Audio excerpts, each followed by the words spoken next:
Bismillahirrahmanirrahim. Assalamualaikum warahmatullahi wabarakatuh. Alhamdulillahilladzi hadana lil Islam wal iman. Alhamdulillahilladzi khassa ba'da ibadihi bit ta'ati wa ba'dahum bil isyan.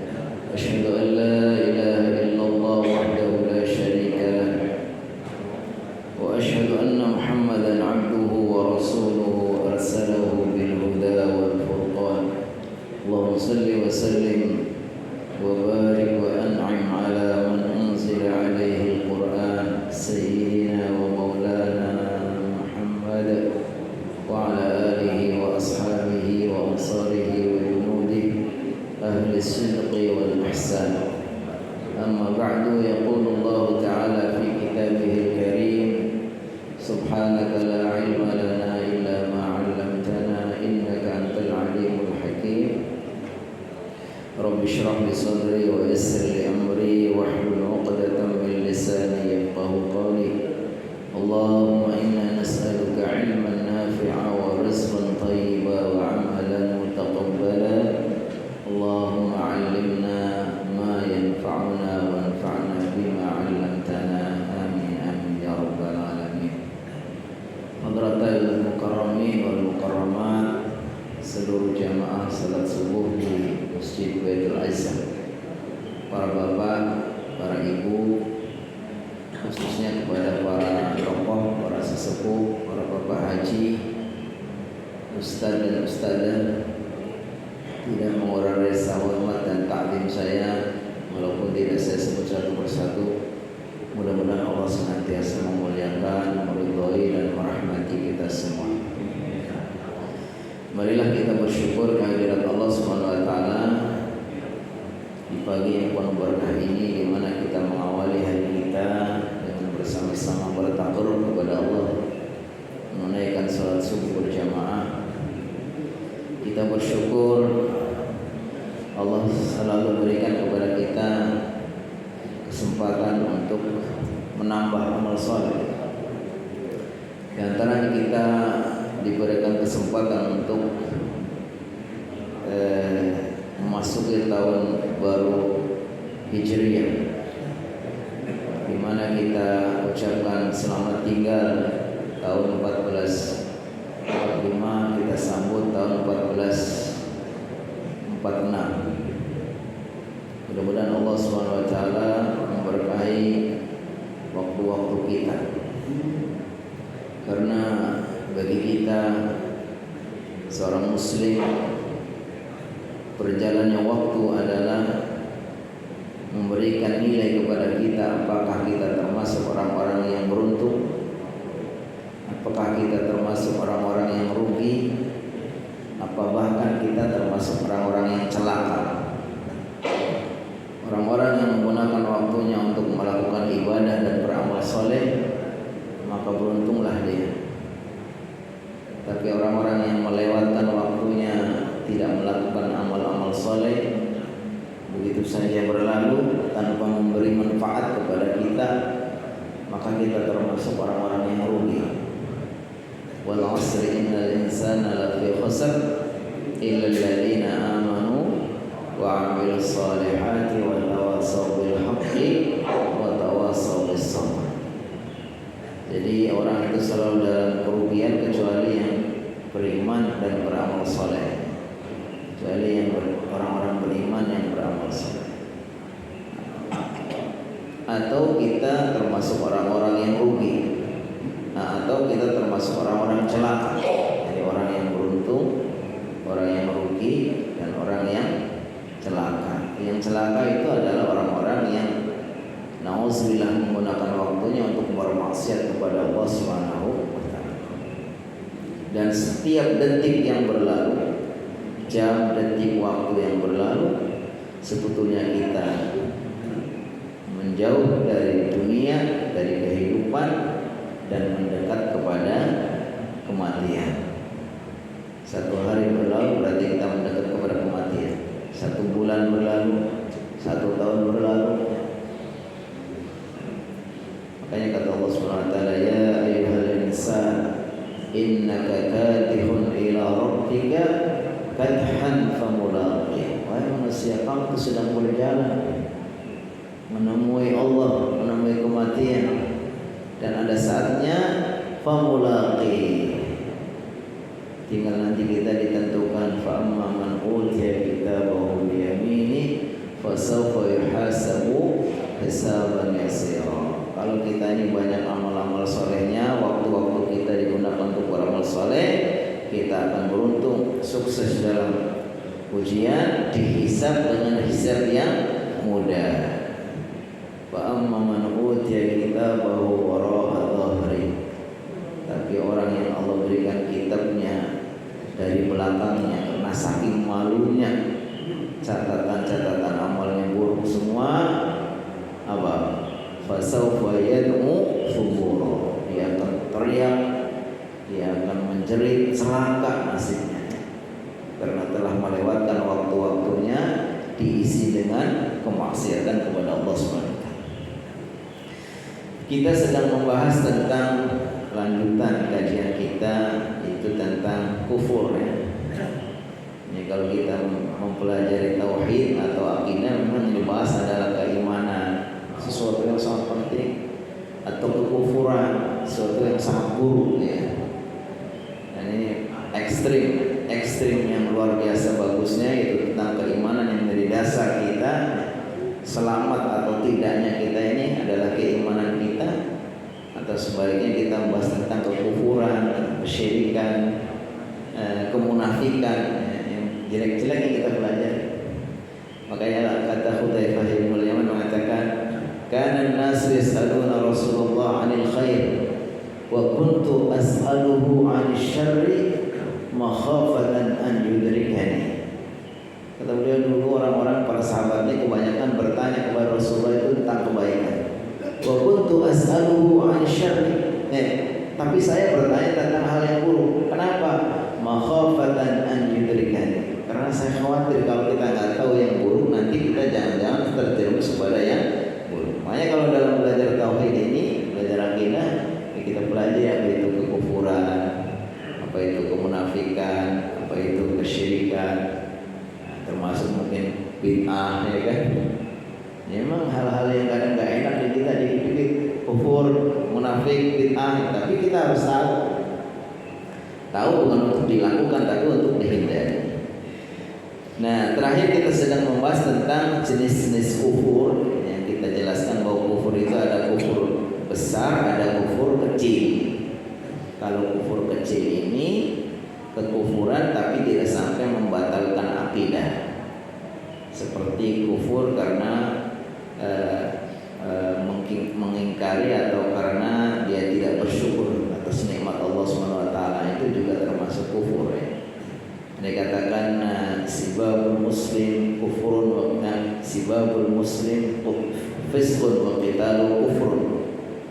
Ini kadang-kadang ada perbuatan-perbuatan yang disebut dengan kafir tapi sebetulnya tidak sampai membatalkan akidah, namanya kufur kecil. Nah, kita akan membahas tentang kufur-kufur besar yang disebut dengan naqidul iman, lawan dari iman. Artinya kalau orang sudah sampai terjerumus kepada kufur besar itu, dia secara keimanan itu sudah batal akidahnya. Disebutkan di sini ada 7 macam jenis kekufuran, kufur besar. Yang pertama adalah kufur syakki wa dhanni. Kufur karena ragu-ragu dan berprasangka yang tidak yakin, atau artinya ragu kepada hal-hal yang menjadi pokok-pokok agama yang sudah disepakati oleh para ahli ilmu, dijelaskan di dalam Al-Quran, dijelaskan dalam hadis, bahwa itu adalah termasuk yang sangat prinsip di dalam agama. Terus orang itu ragu atau tidak yakin, maka itu sudah terjerumus pada kufur besar. Seperti di sini sebutkan apa? An yataraddada fi imanihi bi syai'in min usuliddin al-mujma' 'alaiha. Seperti seorang muslim yang ragu-ragu mengimani sesuatu yang sudah menjadi pokok-pokok agama aw la yalzimu fi tasdiqihi bi khabarin aw hukmin thabitin ma'lumin min ad-din bi darurah, atau tidak yakin kepada berita atau hukum yang tetap yang sudah dimaklumi sebagai satu hal yang prinsip dalam agama. Nggak percaya dengan isi Al-Quran, nggak percaya dengan hadis yang jelas-jelas hadisnya sahih, apalagi sampai tingkat mutawatir yang artinya semua orang itu pasti itu harus yakin. Nah, ini kalau sesuatu yang maklumun minad dini bidawrah itu satu hal yang sudah maklum di dalam agama sebagai sesuatu yang darurat, apa kayak wajibnya sholat 5 waktu, wajibnya sholat Jumat untuk orang muslim yang sudah balik, yang memenuhi syarat-syaratnya, rukun Islam, rukun iman, kemudian dan berbagai macam ini namanya maklumun minad dini bidawrah. Maklumun sudah maklum bidini dalam urusan agama bidawrah sebagai satu yang darurat. Darurat itu sesuatu yang sangat prinsip, yang apabila sampai tidak dipenuhi yang satu yang darurat itu apa? Kalau dalam kehidupan kan sesuatu yang darurat kalau nggak dipenuhi artinya berbahaya sekali. Maka kalau dalam agama juga begitu. Dalam agama hal-hal yang apabila tidak dipenuhi itu kemudian batal agamanya, maka disebut dengan ma'lumun minad dini bid-darurah. Seperti rukun iman, rukun Islam. Sini coba saya bacakan penjelasan lebih lanjutnya. Faman taraddada aw lam yajzim fi imanihi bi arkanil iman aw ghairiha min usuluddin al-ma'luma minad din bid-darurah aw taraddada fi at-tasdiq bi hukmin aw khabarin sabitin bi nususin mutawatir waqa'a fil kufri al-mukhriji minal millah bi ijma'i ahli ilmi. Jadi orang yang ragu atau tidak yakin terhadap rukun iman, rukun Islam dan sebagainya, terhadap hal-hal yang pokok dalam agama, termasuk ragu di dalam meyakini hukum atau berita yang hadir dari nas yang sudah sore, nasnya itu dalam Al hadis, maka faqad waqa'a fil kufri, maka sungguh dia telah terjerumus ke dalam kufur al-mukhriji, yang mengeluarkan minal millah, dari agama, bi ijma'i ahli ilmi, dengan kesepakatan para ahli ilmu. Jadi menurut pendapat ahli ilmu ini sudah dianggap sebagai orang yang keluar dari agama Islam. Bi'anna al-iman la budda fihi min at-tasdiq al-qalbi al-jazim la ya'tari syakkun wa la taraddud. Karena dalam beriman itu orang wajib ada keyakinan dalam hati yang pasti, jadi nggak boleh ada keraguan. La ya'tarihi syakkun, tidak boleh ada keraguan, wa la taraddud, dan juga ya maju mundur, kalau itu ragu-ragu ada. Jadi intinya seperti itu. Umpamanya Allah Subhanahu wa taala berfirman, "Wa ma adunnu as-sa'ata qa'imatan." Nah, ini wa ma adunnu, dan saya tidak menyangka, tidak yakin, annas-sa'ata, bahwa hari kiamat qa'imatan akan terjadi. Ini kan salah satu dari rukun apa? Rukun iman, ya kan? Iman kepada Allah, malaikat, terus kepada kitab, kepada Rasul, kepada hari akhir, ya, hari kiamat. Nah, kalau ada orang ragu tentang terjadinya hari kiamat, nggak akan hari kiamat. Buktinya udah sekian lama itu, bertahun-tahun nggak ada kiamat. Mamanya ada seperti itu, maka secara hukum ya dia sudah batal keimanannya. Tapi apakah kita kemudian dari pihak kita kemudian kita menganggap wah ini nggak perlu disolati orang seperti itu, ya nggak juga, karena ini lebih tajam dari diri kita, lebih kepada supaya kita lebih hati-hati. Karena untuk menentukan seseorang apakah betul-betul sudah kufur atau tidak, ini perlu keahlian khususnya, perlu kepakaran khusus, mungkin disepakati oleh para ulama, diteliti, dibahas apa motivasinya. Tapi secara lahiriah orang yang ragu tentang ya adanya hari kiamat atau hal-hal yang terkait dengan rukun iman, Islam, maka dia sudah keluar dari Islam. Bagaimana kalau orang sudah keluar dari Islam, ya dianggap sudah murtad. Wa may yartadid an dinihi, wa may yartadid minkum an dinihi fa ulaika habitat a'maluhum wa ulaika ashabun nar hum fiha khalidun. Wa may yartadid minkum an dinihi fayamut wa huwa kafirun. Kata Allah Subhanahu wa taala, siapa yang murtad dari agamanya kemudian dia mati wa huwa kafir, maka matinya kafir. Wa ulaika habitat a'maluhum, maka amal-amalnya dihapus sama Allah, hilang. Wa ulaika ashabun nar hum fiha khalidun, mereka adalah orang-orang yang akan menjadi penghuni neraka yang kekal di dalam. Jadi kita pelajari ini supaya kita hati-hati aja. Kalau kita datang ragu itu, kita langsung asyhadu an la ilaha illallah wa asyhadu anna muhammadar rasulullah. Karena kadang-kadang setan ini bisa mengganggu ya. Yang kedua, kufrul imtina wal istikbar. Kufur karena enggan atau menyombongkan diri. Jadi kepada hukum atau syariat Allah ini kita enggan, menolak karena kita sombong. Ngapain sih sholat-sholat ya mamanya. Atau dia mencegah atau enggak mau ya. Disebutkan an yusaddiqa bi usulil Islam wa ahkamihi bi qalbihi wa lisanihi walakin yarfudu al-inqiyad bi jawarihi li hukmin min ahkamihi istikbaran wa tarfuman. Bahkan kalau di sini dia sebetulnya yakin dengan syariat atau dengan pokok-pokok agama itu, tetapi dia menolak untuk tunduk melakukannya. Jadi dia yakin bahwa wajib sholat, wajib ini, tapi dia nggak mau. Itu pun sudah dianggap kufur, kalau sampai ragu.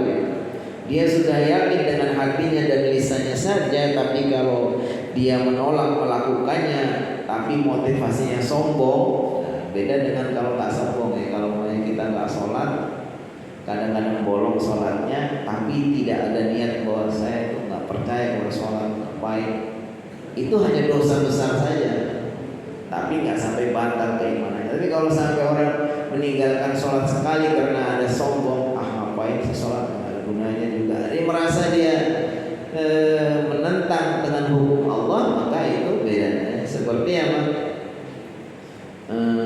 Seperti menentangnya iblis ya. Iblis itu tahu bahwa ini yang merintahkan Allah ya, suruh sujud kepada Nabi Adam. Dia bukan nggak percaya kepada Allah, nggak percaya bahwa itu satu hal yang diperintah harus dilakukan, tapi dia sombong karena merasa dia lebih baik dari Nabi Adam, maka dia tidak mau sujud ya. Ini digambarkan seperti itu. Ana khairum minhu khalaqtani min narin wa khalaqtahu min tin. Saya tidak mau sujud ya, karena saya merasa lebih baik dari Nabi Adam. Engkau ciptakan aku dari neraka, dari api, sedangkan kau ciptakan dia dari tanah. Dia merasa bahwa api lebih baik dari tanah. Siapa yang bilang ya? Ya intinya dia sombong saja. Kata-kata kalau dalam surat Al-Hijr, qala asjudu lima khalaqtu. Qala ya iblis ma laka alla takuna ma'as sajidin. Qala lam aqul li asjuda li basharin khalaqtahu min salsalin min hama'in masnun. Wahai iblis, kenapa kamu enggak mau ikut? Saya enggak mau ikut sujud karena saya merasa bahwa untuk apa saya sujud kepada seseorang yang dibuat dari salsalin min hamas, dari tanah. Jadi intinya dia sombong. Nah, makanya di sini disebutkan wa qad ajma'a ahlul ilmi ala kufri man imtana'a min imthali hukmin min ahkami syar'i istikbaran. Sungguh para ahli ilmu telah bersepakat atas kekufurannya atau atas kafirnya orang yang menolak mengikuti hukum dari hukum-hukum syariat dengan motivasi istikbaron. Ini yang catatannya kalau dia menolaknya karena sombong. Beda kalau dia tetap saja tidak sombong, dia nggak mau melakukan perintah Allah tapi tidak ada niatan sombong, maka itu hanya berdosa. Yang ketiga, kufrus sabbi wal istihza, yaitu kufur karena mencaci atau memaki dan menghinakan. Jadi menghinakan hal-hal yang sudah menjadi ketentuan pokok-pokok agama, menghina Allah, menghina Rasulullah, menghina Ka'bah, menghina Al-Quran, ya berbagai macam ya kan. Wa huwa an yastaji al-muslim aw yasubba syai'an min dinillah mimma huwa ma'lumun min ad-dini bid-darurah aw mimma yu'lamu huwa annahu min dinillah. Yaitu apabila ada seorang muslim menghinakan atau mencaci sesuatu dari agama Allah yang itu sudah maklum sebagai hal-hal yang darurat dalam agama, atau sesuatu yang sudah maklum bahwa itu adalah bagian dari agama Allah. Wa dzalika bi an yastajiba bil qawli aw al fi'li billah. Hal seperti itu seperti kalau seorang muslim menghinakan Allah dengan kata-katanya atau perbuatannya. Atau kita sering ya di medsos ini, nauzubillah ya, sering kita dapatkan orang melakukan hal-hal yang menghinakan sekali. Ada orang nauzubillah meletakkan mushaf di atas toilet, ada yang menginjak mushaf, atau termasuk orang sering di video itu di medsos itu mempermainkan sholat mau kenanya dibalik pas lagi rukuk ini. Nah ini khawatir kalau dia nauzubillah ya, kita nggak tahu motivasinya, ini kan terkait dengan niatnya. Jadi kalau memang niatnya itu memang untuk menghinakan, ya itu bisa batal agamanya. Tapi mungkin kalau dia nggak tahu atau nggak ada niat untuk menghinakan, ya mungkin ya hanya berdosa saja. Hendaknya itu dihindari. Jadi mencaci, menghinakan ya, simbol-simbol agama ya. Dulu kan pernah sangat heboh itu ya, waktu ada satu majalah yang di mana waktu itu ya, sering itu terjadi. Nabi Muhammad SAW di dalam poster digambar di dalam ini kan sebagai seorang yang memakai udang-udang bom dan seterusnya, atau digambarkan Nabi Muhammad sebagai seorang playboy yang mempermainkan banyak wanita. Dan itu bagian dari penghinaan. Hanya saja kalau dilakukan oleh orang kafir ya namanya udah kafir ya, nggak akan jadi kafir lah, malah kafir murakkab ya, kafir kafir berkali-kali ya, kuadrat ya. Udah kafir masa menghinakan lagi, ini kafirnya kafir kuadrat ya. Tapi kalau kita orang muslim sampai menghinakan ya agama Allah, maka kita akan menjadi kafir. Makanya kata Allah Subhanahu wa taala, qul abillahi wa ayatihi wa rasulihi kuntum tastahzi'un. Katakanlah wahai Nabi Muhammad, apakah kamu kepada Allah, kepada Rasulnya kalian itu mempermalukan, menghinakan? La ta'tadiru qad kafartum ba'da imanikum. Jangan kalian cari-cari alasan. Qad kafartum, sungguh kalian sudah menjadi kafir, ba'da imanikum, setelah kalian dulu beriman. Jadi kalau ada orang menghinakan Allah, menghinakan Rasulullah, menghinakan simbol-simbol agama Allah, maka sudah menjadi kafir. Dan Allah katakan la ta'tadiru, jangan kamu cari-cari alasan. Qad kafartum ba'da imanikum, kalian itu bisa jadi sudah kafir. Sebelumnya kalian sudah beriman. Jadi jangan sampai kita mempermainkan agama, menghinakan. Ini saya baca contohnya, seperti orang yang menghinakan dengan perkataannya atau perbuatannya nama dari nama-nama Allah, sifat dari sifat-sifat Allah, atau menyifati Allah dengan sifat yang tidak sempurna, sifat kekurangan. Allah maunya bisu, Allah maunya tuli atau sebagainya. Aw yasubullah, atau kita menghina Allah, atau dia menghina Allah, memaki Allah, atau mencaci agama Allah. Ka'an yu'lina, ka'an yal'ana hadzal din, seperti melaknat agama ini. Atau melaknat seseorang muslim, atau mengatakan inna hadzal din mutakhallaf, agama ini sudah ketinggalan, sering sudah enggak sesuai lagi.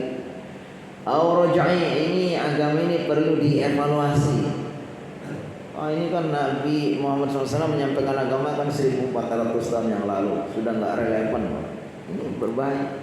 Au yunasibuha au la yunasibu hadzal asr, agama ini tidak sesuai dengan zaman ini. Au yastahzi'u bil malaika, atau dia menghinakan para malaikat. Ka'an yasubba malakal maut, atau dia memaki malaikat maut. Malaikat maut dimarahi, ditelepon, jangan cabut nyawa saya.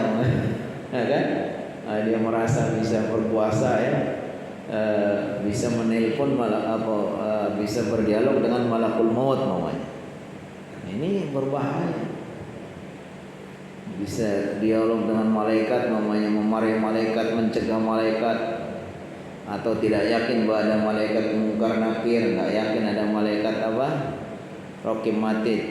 Atau kita ngeri juga itu, bahwa ada orang mengatakan bahwa salah seorang yang meninggal itu enggak ditanya sama malaikat mungkar dan nakir, karena alasannya bahwa ada hadis mengatakan ketika kalian itu memakamkan seseorang, maka ketika orang-orang yang memakamkan itu sudah melangkah meninggalkan kubur kurang lebih 7 langkah, maka akan datang 2 malaikat, malaikat mungkar dan nakir. Lalu dari hadis itu kemudian dibuat candaan. Wah, si ulama ini kalau zaman itu kan Gus Dur ini sampai sekarang belum ditanya. Kenapa? Karena sampai sekarang beliau sampai sekarang belum pernah ada kosong kuburannya katanya. Berarti selalu ada orang. Kan kalau yang ditanya oleh malaikat itu kalau kuburan itu sudah ditinggalkan 7 langkah oleh yang memakamkannya. Nah, ini kalau ini candaan lawakan atau menghina agama. Nih, ya. Pokoknya intinya kita ngeri sekali. Janganlah kita mempermainkan bercanda. Kalau bercanda yang lain saja. Ini saya dulu pernah juga membaca itu di medsos ini.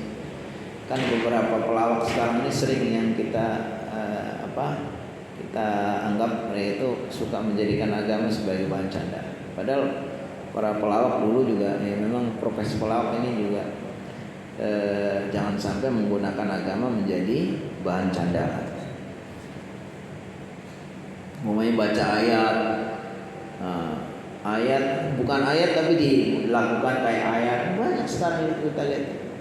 Pokoknya saya mengkhawatirkan sekali, karena di sini bunyinya Allah SWT berfirman, wala in sa'altahum la yaquluna innama kunna nakhudhu wa nal'ab. Jadi ketika mereka melakukan penghinaan kepada agama-agama Allah atau kepada simbol-simbol agama itu, mereka ditanya, ya kami hanya bercanda, kami kan hanya main-main. Terus kata Allah, qul abillahi wa ayatihi kuntum tastahzi'un, apa kalian dengan Allah dan Rasulnya dengan Allah dan ayat-ayatnya itu kalian bercanda? Qad kafartum ba'da imanikum, la ta'tadiru qad kafartum ba'da imanikum. Kemudian jenis kufur yang keempat adalah kufrul bughdi. Kufur karena marah atau karena benci kepada agama Allah. Marah kepada agama Allah atau membenci agama Allah itu juga bisa menyebabkan orang itu keluar dari agama. Harusnya orang beriman itu kan betul-betul harus yakin, harus cinta, ya kan? Makanya ada 7 syarat mengucapkan 2 kalimat syahadat. 7 syarat itu diantaranya dikatakan apa? Pertama al-ilmu, harus paham arti. Yang kedua al-yaqin, harus yakin. Yang ketiga at-tasdiq, harus betul-betul percaya. Kemudian kemudian al-inqiyad harus tunduk, kemudian harus at-ta'ah yaitu harus taat, harus apa? Harus al-mahabbah, ada rasa cinta. Rupanya ada 7, saya agak lupa. Jadi intinya orang itu kalau sampai dia kepada agama itu ada rasa benci, ya, sedangkan di antara syarat-syarat orang mengucapkan kalimat syahadat itu beragama itu harus ada mahabbah. Makanya orang kalau beribadah kepada Allah itu di antaranya juga harus ada mahabbah.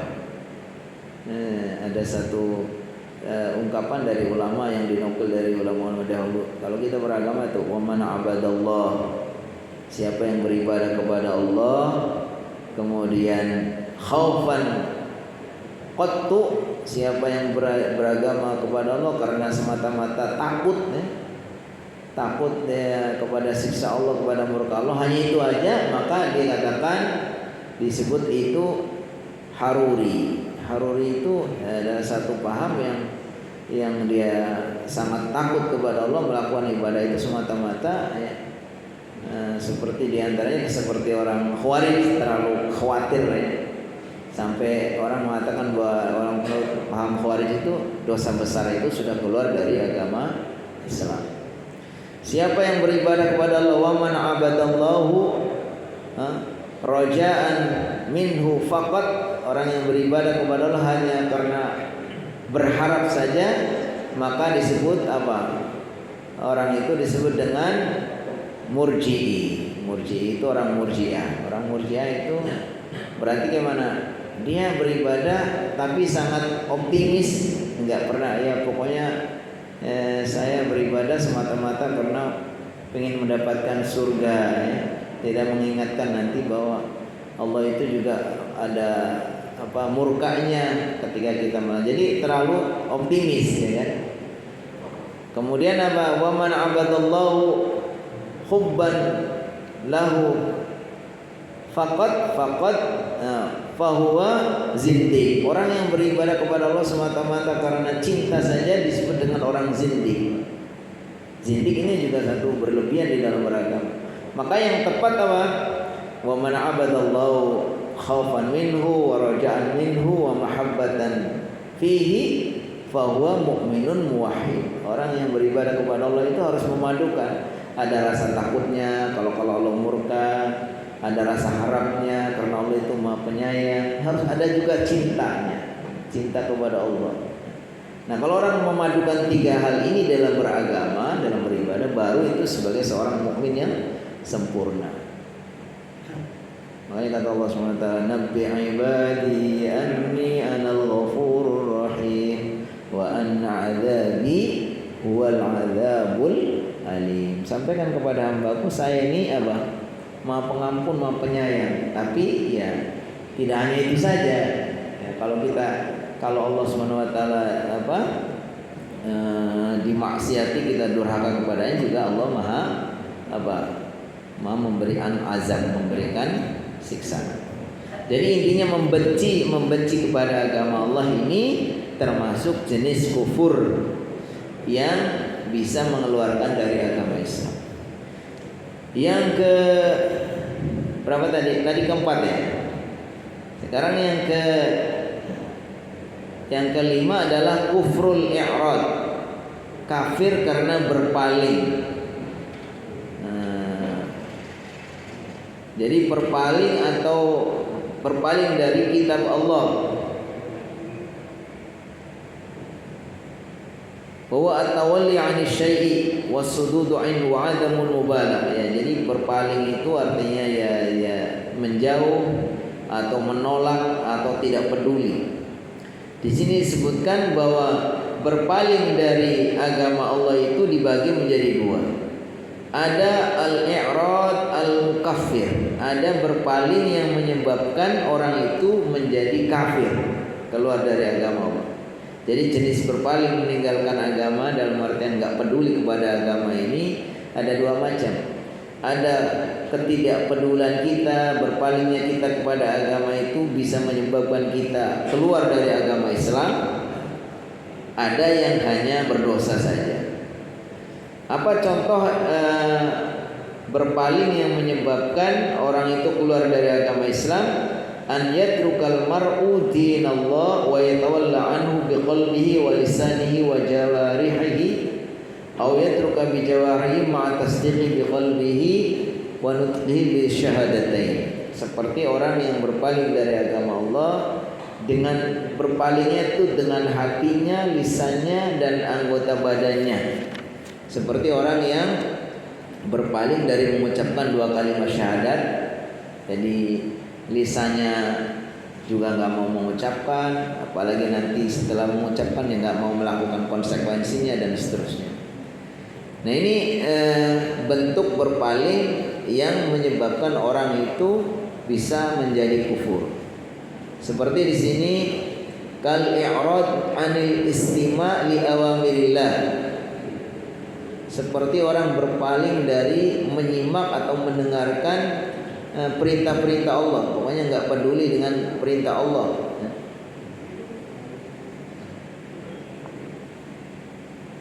Kahalil kuffar alladzina hum baquna ala adyanihim al-muhrifa al-muharrafa aw alladzina la dina lahum. Seperti orang yang tidak mau peduli kepada perintah Allah, seperti keadaan orang-orang kafir yang tetap mereka bertahan dengan agama mereka yang sudah jelas-jelas salah ya. Jadi termasuk di dalamnya alladzina ladina lahum, orang ateis, orang yang enggak beragama. Jadi ketika kita sudah tahu ada seruan agama, ada seorang dai, ada jelas kalau zaman sekarang ini kan bisa dibilang semua orang bisa mendapatkan dakwah. Tapi ketika dia itu nggak mau ya, itu termasuk masih dalam badan bisa menjadikan orang itu kafir. Wal i'rad 'anil inqiyad li dinillah al-haq, seperti berpaling dari tunduk kepada agama Allah atau perintah-perintahnya. Al-i'rad 'anil amal bi jami' ahkamil Islam, berpaling dari melakukan perintah-perintah atau hukum-hukum Islam.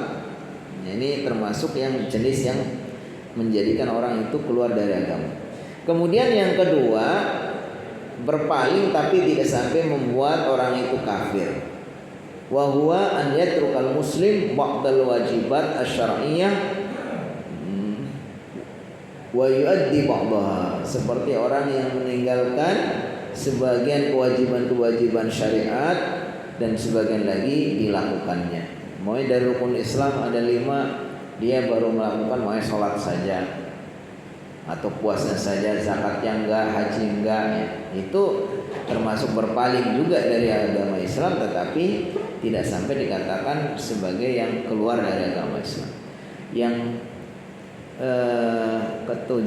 yang keenam kufrun nifaq, yaitu kafir karena munafik. Munafik itu artinya memperlihatkan keislaman secara lahiriah tapi menyembunyikan kekufuran ya. Yaquluna bi alsinatihim ma laisa fi qulubihim, mengatakan dengan lisannya apa-apa yang tidak sesuai dengan hatinya. Wa huwa an yudhiral iman wa yubtinul kufra, yaitu orang yang memperlihatkan keimanan dan menyembunyikan kekufuran. Fan nifaqu kufrun, sedangkan kemunafikan itu adalah kafir. Walakinnahu yazidu alaihi bidharil Islam, tetapi dia menjadi tambah. Jadi kemunafikannya itu sudah kufur tapi menjadi tambah parah ya, karena dia itu menyembunyikan kekufurannya, memperlihatkan Islam. Makanya nanti innal munafiqina fid darkil asfali minan nar, karena nanti dia itu lebih besar, lebih bahaya. Nabi Muhammad SAW mungkin ya, banyak orang kafir ya, dan mereka itu memperlihatkan kekufurannya sehingga kalau mamanya berperang itu jelas ya kan. Tapi kalau orang munafik itu sebenarnya musuh yang ada di dalam selimut. Yang terakhir yaitu yang ketujuh al-kufru bimuwalatil kafirin, yaitu kekufuran karena wala atau berwilayah, berwali atau setia kepada orang-orang kafir. Ini juga dibagi menjadi 2. Ada wala yang bisa menyebabkan orang itu kufur, ada wala yang tidak sampai menjadikan kufur. Nanti mungkin akan ada pembahasan terkait dengan wala wal bara ada dalam bab tersendiri. Wallahu a'lam bishawab. Waktu juga yang membatasi kita. Saya kembalikan kepada MC, mungkin ada yang mau menambahkan atau menyampaikan sesuatu. Falyatafadhal masykuran. Baik, terima kasih sudah. Warahmatullahi wabarakatuh.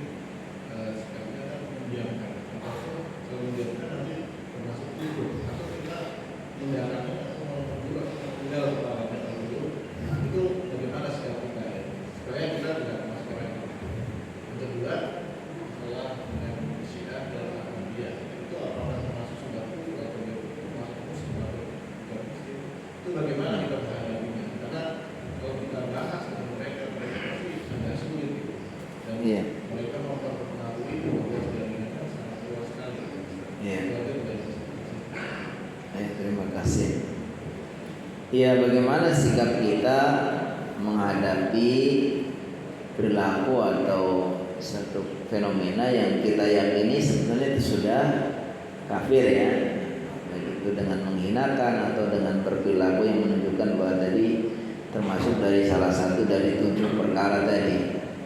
Yang pertama kita yakini bahwa itu adalah satu kemungkaran.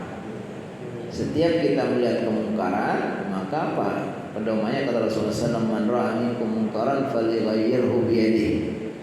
Siapapun kita melihat kemungkaran, termasuk itu kemungkaran yang sangat besar, karena itu menyebabkan merusaknya agama, apalagi juga meresahkan dan juga membatalkan agama ya.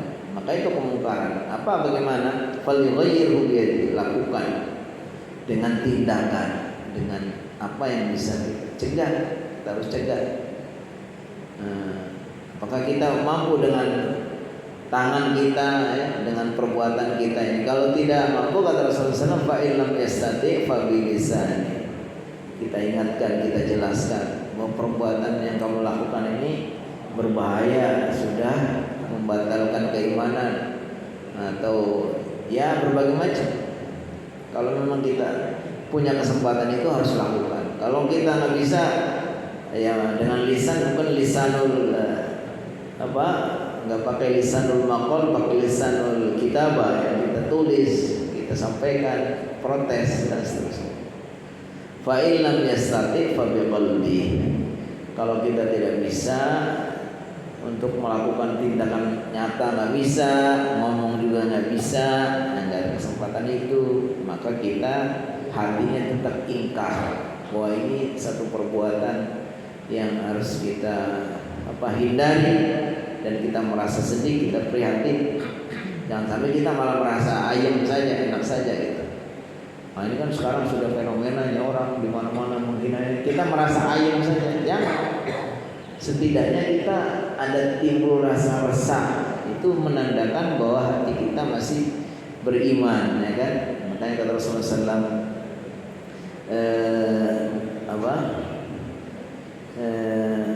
kata baginda Rasulullah bahwa ketika kita merasa senang dengan perbuatan-perbuatan, idza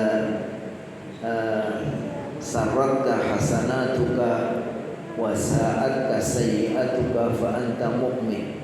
Ketika kebaikan-kebaikan itu membuat kita bahagia dan keburukan dan berbagai maksiat membuat kita sedih, itulah tandanya kita orang beriman.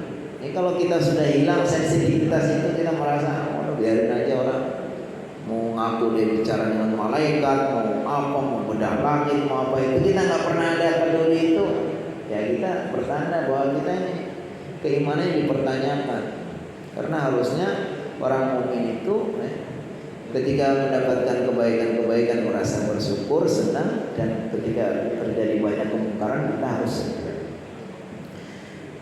kemudian bagaimana sih orang Ahmadiyah sama Syiah ini kan memang sudah disepakati oleh para ahli ilmu Ahmadiyah itu termasuk orang yang sudah keluar dari Islam karena dia sudah menyalahi hal-hal yang sangat prinsip dalam agama. Ma'lumun minad-dini bidarurah, bahwa Nabi Muhammad SAW itu adalah Nabi terakhir.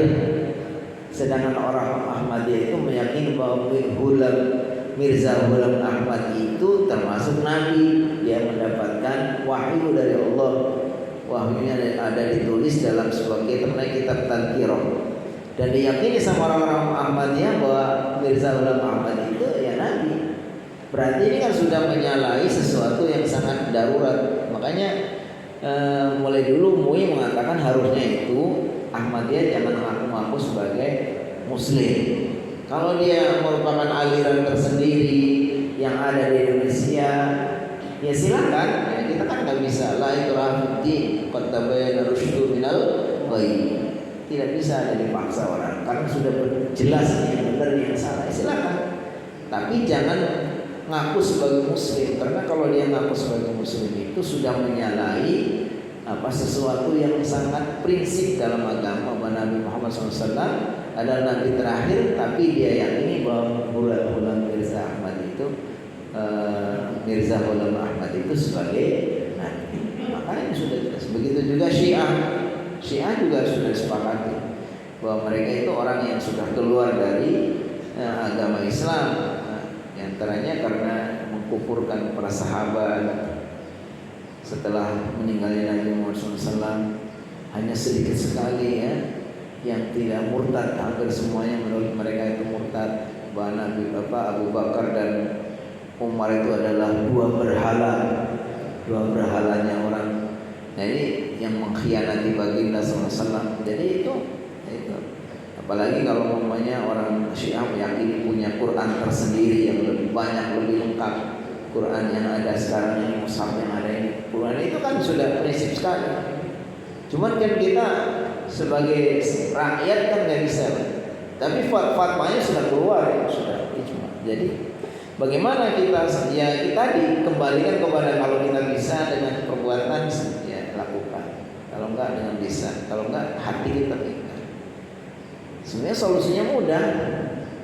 Solusinya itu apabila kita hadirkan seorang pemimpin yang bisa mengarahkan rakyat untuk membuat satu aturan yang jelas. Gitu kan. Kita kan kadang-kadang kita sendiri bangga nih Indonesia ini mayoritas penduduknya umat Islam terbesar. Dulunya terbesar, sekarang dikatakan terbesar kedua. Karena penduduk Muslim terbanyak sekarang ini di Pakistan. Tapi kita hanya bangga itu saja.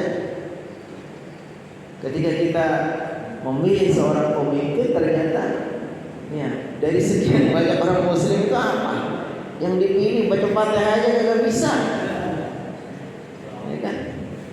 Nggak peduli kepada agama, bahkan cenderung memusuhi. Itu kita salah kita juga.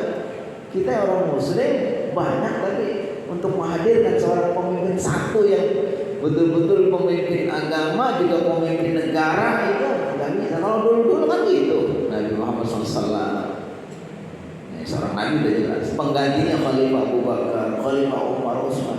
Beliau adalah pemimpin negara sekaligus juga pemimpin agama. Makanya kata Ibnu Abbas ketika menjelaskan tentang Allah wa ati'ur Rasul wa ulil amri minkum. Ulil amri itu di antara tafsirnya oleh ahli apa? Al-fuqaha. Al-fuqaha itu siapa? Ya, orang-orang ahli ilmu, orang ahli fikih. Kenapa demikian? Memang idealnya harus begitu. Idealnya itu pemimpin itu yang tahu agama. Karena kadang-kadang kalau nggak tahu agamanya, semaunya membiarkan atau bahkan kadang-kadang malah memusuhi. Nah, kan solusinya itu kan semua dari pemimpin. Kan kita ingat dulu kasus Alexis itu kan. Udah sekian lama itu para dai, para ustaz sampai berusaha itu, wah ini sudah. Ternyata solusinya gampang sekali. Kalau pemimpinnya mau apa? Buat satu surat SK keputusan selesai. Sekarang itu orang berbagai macam menghinakan agama, berbagai macam madhab aliran Indonesia. Kenapa nggak selesai? Karena nggak ada kemampuan dari secara politik. Pemimpinnya hadirnya udah oke, Ahmadiyah boleh di sini, tapi jangan bawa Islam. Tetap Palu, tanda SK, oke, silakan. Syiah juga gitu, kalau kamu mengakui Islam silakan, kalau enggak kamu buatkan sendiri. Jadi jelas. Soalnya kita sendiri juga milihnya apa. Kalau lagi bicara pemimpin kita bilang pemimpin, kalau kita pemimpin lagi bicara politik jangan bawa-bawa agama. Akhirnya apa kita milih? Yang penting, padahal itu enggak betul, belum tentu benar-benar jujur, betul-betul baik. Itu kan hanya pencitraan saja. Tapi kita udah terbawa itu, udahlah. Padahal kalau kita perhatikan, coba saya kutipkan pendapat Ibnu Taimiyah. Kata beliau, wilayatu amrin nas min a'dhami wajibati, bahwa memimpin manusia ini, mengurus waliyal amri itu adalah kewajiban agama yang paling agung. Jadi kewajiban yang paling penting diantaranya dalam berislam ini apa? Mengatur orang. Karena 3 orang aja nggak boleh itu, nggak ada pemimpinnya. Apalagi kalau di Indonesia itu muslimnya sekian banyak. Jadi sekali lagi itu sebenarnya simpel rasanya. Kalau kita punya kemauan, jadi hadirnya seorang pemimpin yang mau, ya, bukan berarti mau membela enggak, tapi yang jelas. Kalau dia memang nggak sesuai dengan Islam, ya itu kan jangan dikatakan Islam. Kasih aja, kasih wadah tersendiri, kalau istri siapa, itu selesai. Jadi begitu barangkali ya. Allah a'lam bishawab. Waktu juga mungkin yang membatasi kita sudah. Boleh. Gimana? Assalamualaikum warahmatullahi wabarakatuh. Waalaikumsalam. Selalu dalam kondisi sehat, Ustaz. Amin. Ya, terkait ilmunya. Pertanyaan saya, Ustaz, lanjutkan dari tadi, Ustaz. Kalau kita sebagai umatnya yang memilih pemimpin seperti itu, apakah kita kena dosa kufur itu, Ustaz? Bagaimana? Apakah kita kena dosanya dia? Pemimpin tadi yang kita pilih. Iya. Misalnya, Ustaz, ada satu menteri agama kita sebut, dia malah mengucapkan salam nama agama gitu, kerja agama ya, Ustaz. Nah, itu gimana, Ustaz? Apakah kita juga yang kena dosa kufurnya dia? Itu bagaimana?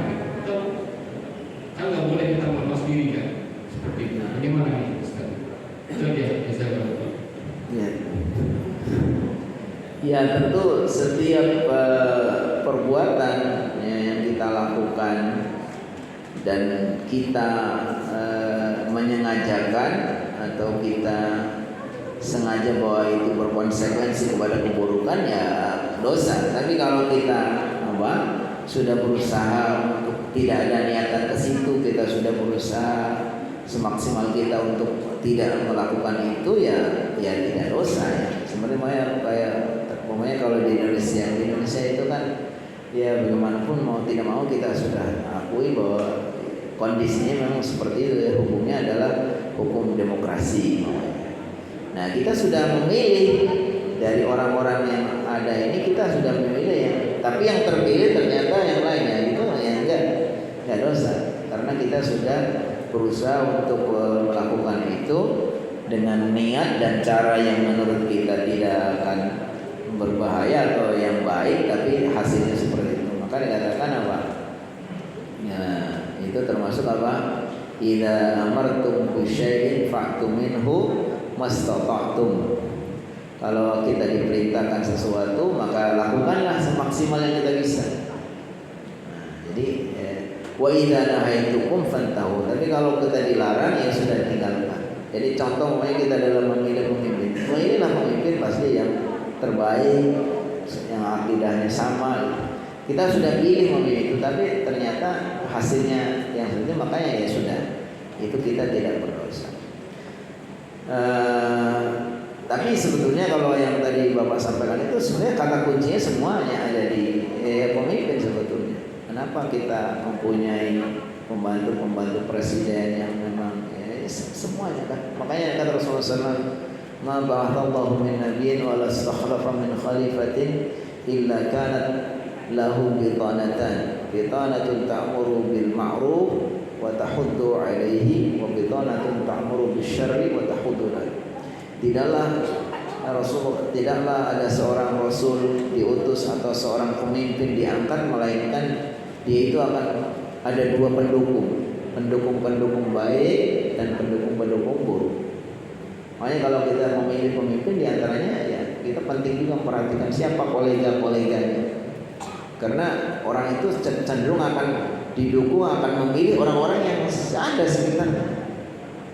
Ya, kenapa dia itu memilih menteri, mamanya pembantu yang seperti itu ya karena memang menurut dia itu baik gitu loh, menurut dia gitu kan.